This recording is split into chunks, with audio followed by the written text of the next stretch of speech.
మార్గద్రవ్యాల అక్రమ రవాణా మరియు అవుతానని డ్రగ్స్ వాడకం వలన కలిగే దుష్ప్రభావం గురించి సంపూర్ణ అవగాహన కలిగి ఉండి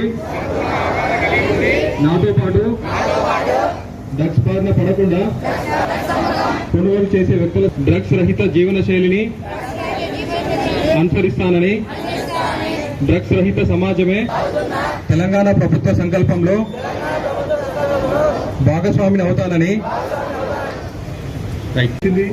చాలా మంది యువత చాలా మంది ఈ గంజాయి బారిన పడి తమ జీవితాలను కోల్పోతున్నారు. దాంతోపాటు వాళ్ళపై ఆశలు పెట్టిన వాళ్ళ తల్లిదండ్రులను కూడా నిరాశకు గురి చేస్తున్నారు. ఈరోజు ఈ ప్రెస్ లో మీకు అంటే దీని యొక్క పర్పస్ అనేది అర్థమైంది కదా.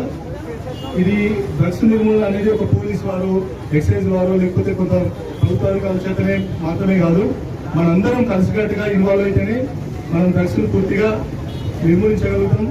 కాబట్టి ప్రతి ఒక్కరూ డ్రగ్స్ గంజాయి సంబంధించిన ఏదైనా సమాచారం ఉన్నప్పటికీ, ఏదైనా ఇంకా ఇతర ఇన్ఫర్మేషన్ ఉంటే ఖచ్చితంగా మీరు బాధ్యతగా పోలీసు వారికి కానీ, ఎక్సైజ్ శాఖ వారికి కానీ, సంబంధిత అధికారులకు తెలియజేయాలి. మీ సహకారం లేకుండా మేము ఏది కూడా సంపూర్ణంగా అచీవ్ చేయలేము. సో మీ కోఆపరేషన్ అవసరం కాబట్టి మీ అందరినీ భాగస్వామ్యం చేస్తూ ఈ ప్రోగ్రామ్ కండక్ట్ చేయడం జరిగింది. అందరూ కూడా దయచేసి ఈ విషయాన్ని గమనించి మాకు ఈ గాంజా నిర్మాణంలో కానీ ఫర్దర్గా ఏదైనా మనం ఎరాడికేట్ చేయడానికి సహకరించగలని కోరుతున్నాము. అలాంటి ఏమైనా ఉన్నా కూడా మాకు ఇన్ఫర్మేషన్ ఇవ్వండి. అది కూడా ఒక రకమైన మత్తు పదార్థాలకి బానిస కావడమే. అలాంటివి కూడా మన దగ్గర లేకుండా మనం చూసుకోవాల్సిన మన సామాజిక బాధ్యతగా మనం భావించాలి. సో అందరికి వచ్చినందుకు అందరికీ థ్యాంక్స్.